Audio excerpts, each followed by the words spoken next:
Long memory of this, just a little bio for Brett. Brett, yeah, that's well, my memory is. I go through myself, and there's kind of truth. Brett, grew up in Little Plana, Missouri, in Northeast Missouri, and began his teaching career in the Rolls County School District, Park Point. Spent a couple years there, came to Camdenton as a teacher and coach. Spent a year here. I got a phone call in 2005 from then the associate superintendent here, Morris Overlander, who was, I was superintendent in South Shelby up in Northeast Missouri. And he said, hey, there's a young man down here that's thinking about applying for your principal's job, and you might take a look at his resume. And so Dr. Thompson had just 3 years or so of teaching under his belt. We probably would have put that resume in a different pile, but Dr. Overlander always respected him. He was a teacher and principal in the town I grew up in. He didn't have me as a student. I wrote those before, else he probably wouldn't call me. But got interview with Brett, and he did that principal's job. A couple years later, I moved to Camdenton. A couple years after that, we have a high school principal opening here, and I called Brett about 6 or 7 times, begging him to put him in the spot. Finally, he put him for the spot, got the job with a long-time principal here. Now he'll be superintendent of the school. So, without further ado, it's my pleasure to introduce Dr. Brown.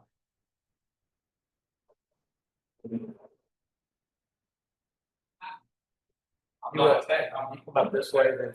texting you. I'm not on any social media, but I do have some notes. That's not allowed. I know. You know all. You're welcome. So Dr. Hatfield is correct. That's been a minute. And when in my defense, we talked several times before I came here as principal, and I've said this before. It was never a question what a great opportunity it was for me professionally to be here. It was our family was in North Missouri. We had 2 young children, and we just wanted to make sure that was going to be the right fit.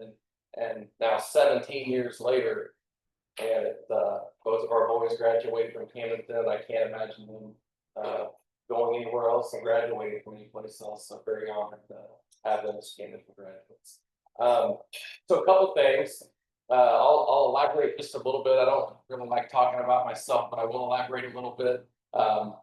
Married 27 years to my wife, Tabitha. She is director at the State Fair Community College campus in Osage Beach. So both in education, and prior to that, she was in public education, elementary teacher, elementary librarian, and then she served as an administrator also for a few years, and then she decided to make the jump to post-secondary. She really enjoys that. And it's a different world, but still have conversations about education. So that's good. We have 2 boys, like I said. I'm trying to think back. Okay, one, our oldest is a 2019 graduate from Camdenton, and our youngest is 2022 graduate. Dylan, our oldest, has been married almost 3 years, 3 years in October, and became a grandfather in May, which was phenomenal. And don't feel like I'm old enough to be a grandfather, but people remind me that I am. And then our youngest, and he and his wife live in North Missouri. He's in seed sales and crop insurance with my wife's family, and then my daughter-in-law is a labor and delivery nurse in Kirksville. And she's getting ready to go back to work here in a couple of weeks after being on maternity leave. So pray for her, if you will. Yeah, right. And then our youngest, Logan, is a 2022 graduate from Camdenton, and he is currently involved in submission training, and he's been in Lakeside, Montana, which is west of Glacier, which is beautiful. He's been in Florida at a mission training base there, and he'll get ready to go back. He's getting ready to go back to Montana in September, and he'll be there for another 9 months to continue mission training there. So we might make a trip to Montana to visit. Pretty good weather out there, so we had never been until he went out there, but it's a great spot, so we get out there to visit him. So that's a little bit about me personally. Professionally, like Dr. Hatfield said, been here at Camdenton, this is 17 years, here at Camdenton, and, couldn't be more honored to be part of this district. And I tell people all the time, it's not, we have great facilities, we have great, atmosphere, but really it's the people, and it's the community and the community support. And so I appreciate the opportunity to share with you today a little bit about the district. So I wanted to share just some vision with the district so you can understand and hopefully ask questions if you have any. But we have, and Dr. Hatfield's very familiar with this, as is Mr. Blair, which I will mention was on the board when I was hired as principal here. So I should thank him as well. That's been a while, hasn't it? It's been a while. But I appreciate that opportunity to do it. So in our strategic plan and our CSIP, which is our comprehensive school improvement plan, we have 6 goal areas for our district. Our first is climate and safety. And as you all well know, you can't be safe and have a great climate, there's not going to be much done in the school. And so we focus largely on that with safe and secure buildings and things of that nature, and all things that go into safety. Our second goal area, which you might have assumed would be one, is student success. So all things student success, preparation for the next grade level, preparation for life after high school, and all that goes into that. And so really that's the primary focus for us is our student success. Our third, which helps me kind of fulfill that one today, is communication and collaboration. And that's not just communication and collaboration within our school, but it's communication with our public, our community, and all those folks that support us and do a great job with that. And so this gives me an opportunity to communicate with different organizations, of course, and what we have going on in our school. Our fourth is financial stewardship, of course, here at Camdenton, and then I'm learning more. Dr. Hatfield will share a whole lot more about this, but in our district, of course, we are so strongly locally funded in our school district. And whether we were or not, we still want to make sure that we're good financial stewards of our finances. But certainly, when you're locally funded and your community does a great job supporting our school, we want to make sure that we're always financially responsible and adhering to what we need to do to be successful. We were having a little bit of a conversation about this fifth goal area, which is qualified personnel. Over the course of the past probably 5, 6, 7 years, it's gotten a little more difficult to hire qualified personnel. I can remember when I first came here as high school principal, and in the springtime, it would come time to hire teachers, and we'd have vacancies. I would have a stack of applications for a single position. I might have 15 or 20 applicants for a single position, and it was challenging then to figure out even who we're going to interview. So you really had to be diligent about working through that and determine who's going to get an interview. Now that stack has gotten a little shorter, but we still want to make sure that we're hiring quality people to put in front of our students. And so it does come with some challenges, but we're hopeful that we're on an uptick, and hopefully more students in college are going to go into the field of education. So we want to make sure that we're encouraging that too. And on that note, at our career center, we have a program for an education program. So hopefully we're encouraging our own to go into the field of education and promote that in a positive way. And then finally, which obviously largely falls on me, our sixth goal area is effective leadership. And we obviously want to make sure that we're leading effectively. And so it doesn't just fall on me as a superintendent, but also falls on our assistant superintendents, our building level administrators, and all those responsible for leading our district. And so in speaking about that, I'll also share we've got 2 new assistant superintendents this year. One is Dr. Keith White. He is assistant superintendent of finance and operations. He's been a superintendent at Diamond School District the past 5 years, and then prior to that, he was a high school principal in Buffalo and in Marshfield. So he's going to oversee finance and operations. And then a name you might be familiar with is Todd Shockley. Mr. Shockley was actually a principal here. I think he was at Hawthorne Elementary for 16 years, if I can remember correctly, as principal there. He retired for a couple, brought him back, and he's going to serve as our assistant superintendent in charge of personnel. And so excited to have him back too. So a familiar face coming back. So very excited about that. And then we also have some new faces on our building level, administration levels too. So trying to work together. We had our first district level team meeting about a month ago. And so it's great to get everybody together, make sure we're on the same page, reviewing our goal areas and making sure that our building level plans that we have support our district. And then I wanted to share just a couple of specific things with you too. And these obviously will fall into the goal areas that I just mentioned. One of our primary focuses is literacy. And so we've noticed that that's something that we need to do a better job and improve in. And so you'll probably hear about that, of course, our elementary, we want to make sure we're providing that foundation for them. So student literacy is a focus for us this year. And then two more things I wanted to share. One, our board just Monday evening approved that we will we'll put together and work with an architect to put together a long-range facilities plan for our district. And I'm looking at a couple of people I know are very familiar with that process and have done that. So I think the last one we had was 2018. And so what we found is we really need a plan for our facilities and make sure that we're not only keeping up with facilities, but looking at ways we can project enrollments, use of facilities, and making sure we're doing that in the proper way. So we'll start working through that process, and that'll give us a 10-year focus and hopefully stages along the way that we can knock some things out. And again, not only maintain the buildings that we have, but plan for the future based on what our needs are and based on our enrollment numbers too. And then sort of along with that, one of the, what I think is a really exciting opportunity, we recently got approved for FEMA funding for a FEMA shelter. And so it was kind of an odd process. The district got approved for a portion of FEMA money.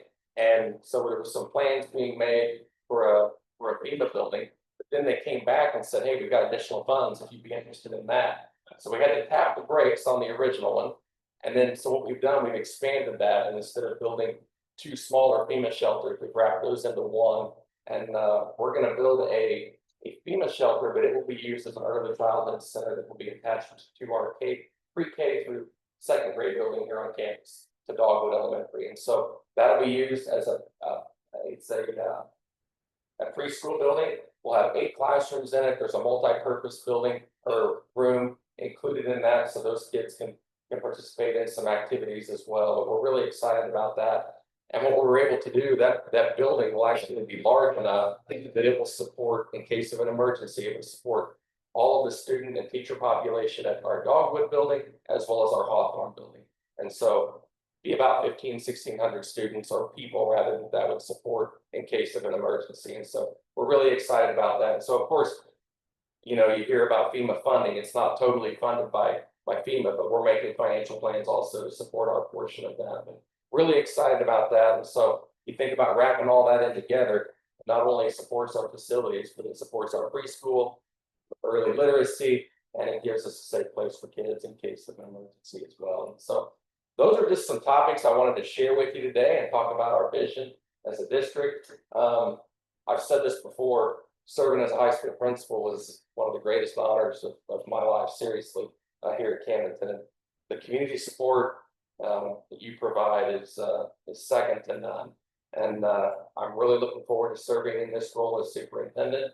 And I believe it's going to be one of the greatest honors of my life too. And really looking forward to that. And the support's been great. The question I get all the time right now is, how's it going?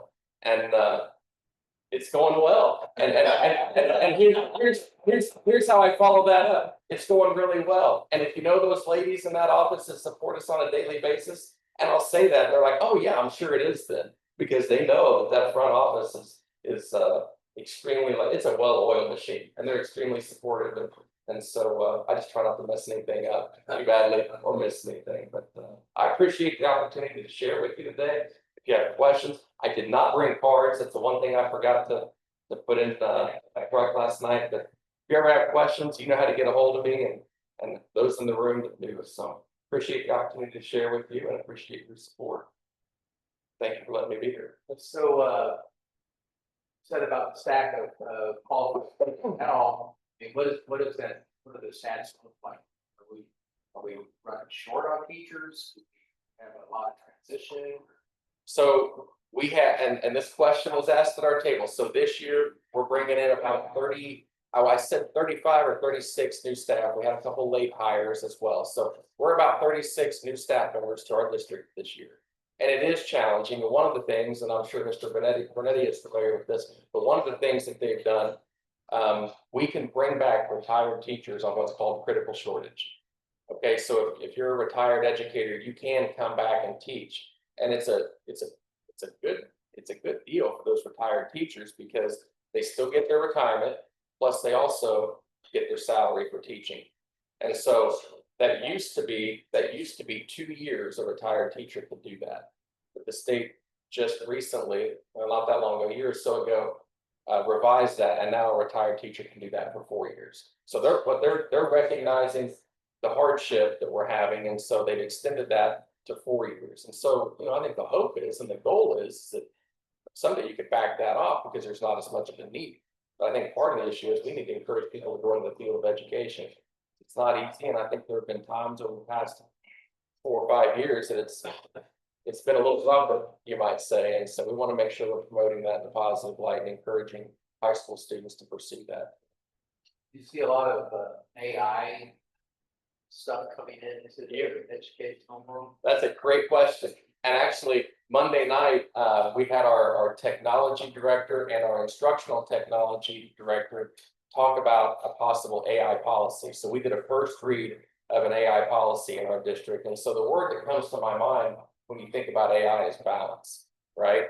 I don't think we want to just shut the door because kids are exposed to it, but rather how can you embrace it and use it in a way that supports and furthers their education, not cheating, not just using it as a substitute for their brain, but how can you utilize it? There are some things you can do with research and things you can do to maybe start your work, and there are opportunities where you can create work and you can put it into an AI program and it can check some of your work for you. But what you don't want to do is have it replace thinking and your creativity and things of that nature. And so we're working through that right now, and that's a hot topic, and it's because it's so readily available for everybody. But yeah, and now with that, Mr. Bernetti made a comment about my phone. With that, one of the changes that the state legislature put into effect, and the governor recently signed in July, was no more cell phones in school. And so we're looking forward to that. I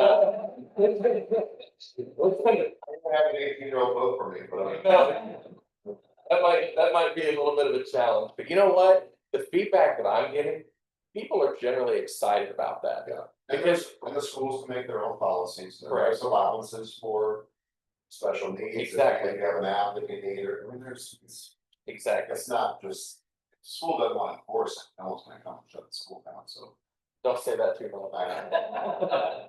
But no, what it does, it gives opportunity for more personal interaction. And there's, when you think about the adults, one of the things I've heard is, well, what about teachers? Are they going to be able to use it? Well, we have a policy that says teachers shouldn't be using their cell phone while they're supervising students. So what it does, it gives us an opportunity to go back and give a reminder, here's how we should function. And frankly, we should be modeling it anyway. do you have phones in your classroom? Yes, we do. See, that's the one problem. We do. Like Osage doesn't have phones in the classroom. So teachers need their. Correct. They get announcements and have rush Sure. come down. You mean like a landline? Osage doesn't have landlines. So all of our classrooms have I figured it, And- but it's not 50, there's a lot of schools that don't. and there's a caveat. I mean, if it's for instructional purposes, Yeah. the school can approve that. But what we don't want is a kid married to the phone all day long. So that's, I joke about it. I say I'm excited about it kind of in a sarcastic way, but we really are. And we've talked even administratively. I think if we get through the next month or two and lay the groundwork and do a good job of communicating and communicating with parents too, and the expectations, and use some common sense, I think we get down the road a couple months, we're going to see some benefit. I really do. Are you ready to join the fight against open enrollment? We can talk more about that. That's coming too. And I'll tell you, and there were so many legislative changes this year. And another one you might hear about is the homeschool participation in activities. Yeah. And so before this year, a homeschool student could participate in activities, but they had to have a required set amount of seat time in the school. Well, now that is gone. So a homeschool student, without being enrolled at all, can come in and participate in our activities. So there are a lot of things we're trying to work through with that too, and communicate that out. But, just some processes and procedures that we got to figure out with that. So you may hear a little bit more about that. District or district on pool or that state? State. That's state law, yeah. That's 63, Senate Bill 63, passed and signed. What else? I'm curious, just you're talking about two assistant superintendents and the outset, so as a superintendent, how many direct reports do you have? Good question. I can count them up. I've got, 2 assistants and then a couple of office secretaries, and then I've got all the building level administrators. So we have 9 buildings in our district, so each of those principals are directors. And then we've got a couple of curriculum coordinators that I work closely with. And then our maintenance director, so facilities.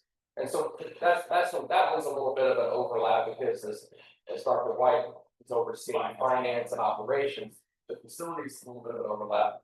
And I've told folks that's kind of selfish on my part because I want to be involved with the facilities piece, especially with the long-term planning and things like that. So we'll work together. I'm gonna wherever you want. Not always. Not always. Right? Yeah. Anything else for Dr. Thompson? Well, Brett, thank you so much.